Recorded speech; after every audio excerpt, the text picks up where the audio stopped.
பண வரவு அப்படிங்கிறது தான் இன்றைக்கி வந்து நிறைய பேர் கேட்குறாங்க. எவ்வளவோ டிப்ஸ் கொடுத்தாலும் எல்லாருமே அந்த பண வரவு அப்படிங்கிற ஒரு விஷயத்துக்கு தான் வந்து பார்த்திங்கனாக்கா நிறைய பேர் இதை கேட்குறாங்க. ரொம்ப சிம்பிளாக கொஞ்சம் வைப்ரண்ட்டாக நல்ல ஒரு ரிசல்ட் தரக்கூடிய ஒரு பரிகாரமாக சொல்லுங்கள் அப்படின்னு கேட்டிருக்காங்க. இன்றைக்கி வந்து பார்த்திங்கன்னா நம்ம வந்து யூடியூப்பை எடுத்துகிட்டு பார்த்தோன்னு கேட்டிங்கனாக்கா எல்லாருமே இந்த ஒரு டிப்ஸ் இருந்தாலும் எல்லாத்துக்கும் தேவைகள் அதிகமாக இருக்கிறதுனால அவங்கவுங்க ஒரு ஒரு விஷயத்தில் எது கை கண்ட பரிகாரம், அதாவது இது செஞ்சால் இது நடக்கும், செய்ய வேண்டிய வேலையை செய்ய விடாமல் தடுக்குது பார்த்தீங்களா, அதான் தடை. இந்த பண வரவுக்கு குன்றாமல் இருப்பதற்கு என்ன ஒரு பரிகாரம் அப்படின்னு பார்த்தீங்கன்னாக்கா மருதாணி விதை.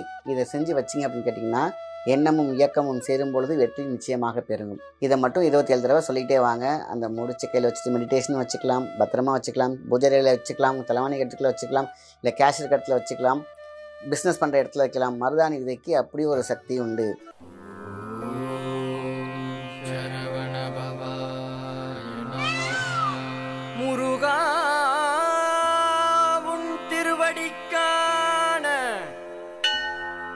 சித்தநாடி நேயர்களுக்கு அன்பான வணக்கம். நான் உங்கள் மாயன் செந்தில்குமார். இன்றைய பரிகாரம் ரொம்ப ரொம்ப முக்கியம். பண வரவு அப்படிங்கிறது தான் இன்றைக்கி வந்து நிறைய பேர் கேட்குறாங்க. எவ்வளவோ டிப்ஸ் கொடுத்தாலும் எல்லாருமே அந்த பண வரவு அப்படிங்கிற ஒரு விஷயத்துக்கு தான் வந்து பார்த்திங்கனாக்கா நிறைய பேர் இதை கேட்குறாங்க. ரொம்ப சிம்பிளாக கொஞ்சம் வைப்ரண்ட்டாக நல்ல ஒரு ரிசல்ட் தரக்கூடிய ஒரு பரிகாரமாக சொல்லுங்கள் அப்படின்னு கேட்டிருக்காங்க.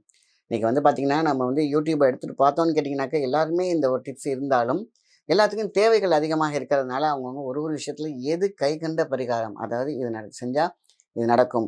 என்றைக்குமே பரிகாரம் தீர்வல்ல, ஆனால் உழைப்பு முக்கியம், நம்மளுடைய செய்கைகள் முக்கியம். அதில் வருது பார்த்தீங்களா குறைபாடு, அந்த தடங்கல்கள், அந்த கிரக ரீதியான ஜாதக ரீதியான மக்கள் ரீதியான இல்லை உங்கள் சுற்று வட்டாரத்தோட கந்திருஷ்டினால் இது பிளாக் ஆகுது பார்த்தீங்களா, அதை உடைக்க ஆயுதத்தோடு போங்க அப்படிங்கிறது தான் நம்மளுடைய என்றைக்குமே என்னுடைய எல்லா பரிகாரங்களுக்கும் முன்னாடியும் உழைப்பு. அதாவது வந்து எல்லாரும் சொல்கிற மாதிரி தான் ஒரு பரிகாரம் நான் சொல்கிறேன், ஆனால் பரிகாரம்னாலே அது மட்டும் பண்ணால் போதுமா அப்படின்னு பேச நிறைய பேர் வந்துடுறாங்க. பரிகாரம் என்பது ஆயுதம். ஒரு கொள்ளக்கூட்டத்துக்குள்ளே போகிறோம் அப்படின்னாக்கா நம்ம பாதுகாப்பாக ஒரு கத்தியோ ஏதோ ஒன்று கூடையோ இல்லை முக்கியமான ஆட்களை கூட்டு போகிற மாதிரி தான் பரிகாரங்கள் எல்லாம். நான் ஓட தயார், உழைக்க தயார், அந்த நேரத்தில் எனக்கு தடங்களாக இருக்குது அப்படிங்கிறதுக்கு தான் பரிகாரம். நான் பரிகாரம் மட்டுமே பண்ணிவிட்டு வீட்டில் உட்காந்துருப்பேன், மேஜிக் மாதிரி வந்துடும் சொன்னால் அதுதான் முட்டாள்தனம்.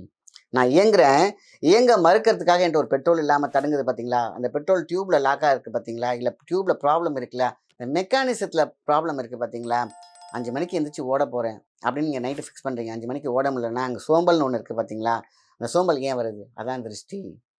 செய்ய வேண்டிய வேலையை செய்ய விடாமல் தடுக்குது பார்த்தீங்களா, அதான் தடை. அது கிரக ரீதியாக மூளை ரீதியாக செயலாக்கம் இயக்கம், அதான் ஒரே வார்த்தை சொல்லணும், இயக்கத்தை தடை செய்யக்கூடிய எந்த விஷயத்தையும் உடைக்கக்கூடிய ஆயுதம்தான் பரிகாரம். ஸோ அதுதான் பரிகாரம் மட்டுமே பண்ணிவிட்டு ஜெயிக்க நான் சொல்லலை. ஆனால் பரிகாரம் அப்படிங்கிறது நம்மளை உழைக்க ரெடியாக இருங்க. உங்களுடைய எண்ணத்தை கரெக்டாக வச்சுக்கோங்க. நீங்கள் ஓடுங்க, கலைக்காமல் இருக்க ஒரு பூஸ்டர். நீங்கள் எல்லாம் செய்யுங்க. தடுக்கி விழுந்தாக்கா தூக்கி விடக்கூடிய ஒரு ஆட்கள், இல்லை உங்களை அடிக்க வந்தாங்கன்னா உங்களை பாதுகாக்க ஒரு ஆயுதம். இதுதான் பரிகாரம். இதெல்லாம் இருந்துச்சுன்னா ஆட்டோமேட்டிக்காக ஓடி ஜெயிச்சிட மாட்டீங்க. இதுக்கு மட்டும்தான் தெளிவாக புரிஞ்சுக்கோங்க. என்றைக்குமே நான் சொல்லக்கூடிய எல்லா பரிகாரங்களுக்குமே இதுதான் ரீசன். எல்லாத்துலேயும் நான் சொல்லிடுவேன். நீங்கள் உழைக்க மறுத்துக்கிட்டு வீட்டில் உட்காந்துருந்தீங்கன்னாக்கா தானாக கதவை பொத்திக்கிட்டு வராது, வரவும் கூடாது. இறை வணக்கத்தோடு இறை இயக்கத்தோடு இறைவனோட என்றைக்குமே பார்த்தீங்கன்னாக்கா நம்ம நிந்தனை செஞ்சிடக்கூடாது. இறைவனோடு ப்ளஸ் எதை செய்தாலும் சொல்லுவாங்க, விஞ்ஞானமும் மெய்ஞானமும் சேர்ந்தால் மாற்ற முடியாது எதுவும் இல்லைன்னு சொல்லியிருக்காங்க. இந்த சயின்ஸோட நம்மளுடைய மூளையை நம்மளுடைய இயக்கத்தையும் சேர்த்து பாருங்கள், உங்களுடைய வெற்றி நிச்சயம். ஸோ அதுக்கான பரிகாரம் தான். இன்றைக்கி ஒவ்வொரு மூலிகைக்கும் ஒரு சக்தி உண்டு, வைப்ரண்ட்.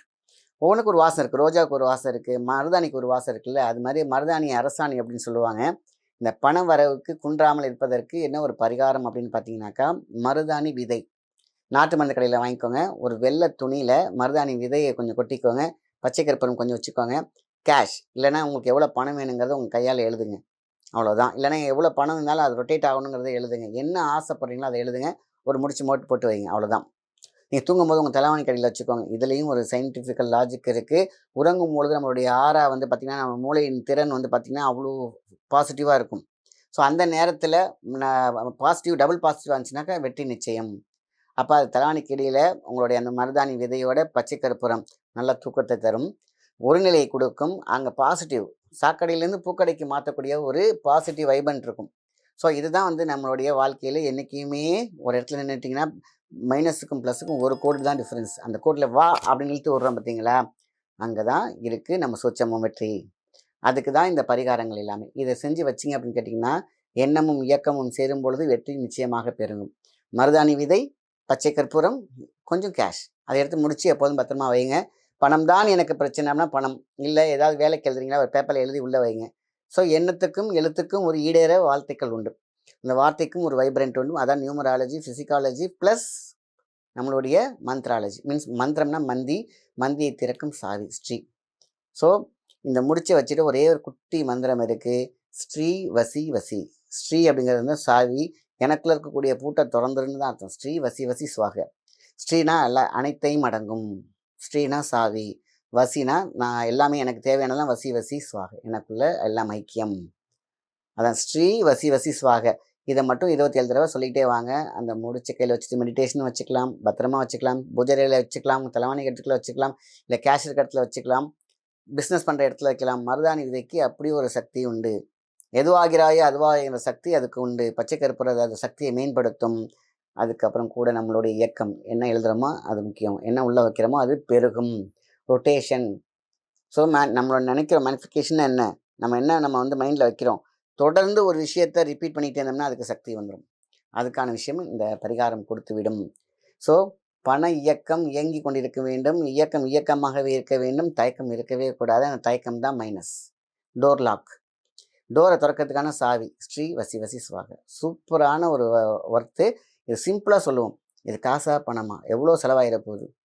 சரணாகதியோடு நம்பிக்கையோடு செஞ்சால் இது கண்டிப்பாக நடக்கும். அதனால தான் இவ்வளோ விளக்கத்தையும் சொல்லிட்டு நான் சொல்கிறேன். எல்லாமே மூட நம்பிக்கை கிடையாது. முன்னோர்கள் கொடுத்தது எல்லாம் முத்துக்கள், எல்லாமே சொத்துக்கள். கரெக்டாக சரியான நேரத்தில் நம்மளுடைய ஒர்க்கை சார்ந்த சில விஷயங்கள் தடங்கலாம். தடுமாறக்கூடாது. என்றைக்குமே திடமாக இருக்க வேண்டும். உடம்பாக இருக்க வேண்டும். எண்ணமாக இருக்க வேண்டும். அதெல்லாம் இருக்குமா இன்னைக்கு உள்ள சூழ்நிலையில்? ப்ரெஷர், டென்ஷன், இருக்கிற இடத்துல இருக்கக்கூடிய பிரச்சனைகள், திருஷ்டி, பொறாமை, பொறுப்புகள், நெருப்புகள் எல்லாத்துக்குள்ளேயும் நம்ம நின்றுக்கிட்டு கருகாமல் இருந்தால் எப்படி? அப்போ ஒரு கோட்டு ஒன்று தேவைப்படுது பார்த்தீங்களா? முன்னாடிலாம் அப்படி கிடையாது. ஒவ்வொருத்தவங்களோட உதவி செஞ்சாங்க. உனக்கு இல்லையா நான் தரேன், எனக்கு இல்லையா நீ வாங்கிக்கோ. இந்த கிவ் அண்ட் டேக் பாலிசி இருந்துச்சு. இன்றைக்கி யார்கிட்ட இருக்குது? இன்றைக்கி ஒரு ரோஜா பூக்கிறதுக்கு முன்னாடியே கறிக்கிறாங்க. பிளாசம் பட்னு சொல்கிறாங்க. என்றைக்கு அந்த முட்டையோடே கட் பண்ணி தூக்கி போட்டுறாங்க. எங்கே மலர விடுறாங்க, அதில் எங்கே வாசம் வருது, சுவாசமும் போயிடுது. ஸோ அதனால தான் இந்த காலகட்டத்துக்கு என்னைக்கோ கணிச்சு வைக்கிறாங்க. இந்த பிரச்சனைக்கு இதுக்கெல்லாம் பரிகாரம். இதை செய், உழைக்க மறுக்காத, தூங்கறதுக்கு ஒரு இருக்கா எத்தனையுமே இந்த பரிகாரத்தை செய்து ப்ளஸ் உன்னோட உழைப்பும் சேரு. அன்றைக்கி வெற்றி தான் நிற்கும். அதுதான் எக்ஸ்ட்ரீம் பவர் பாயிண்ட்.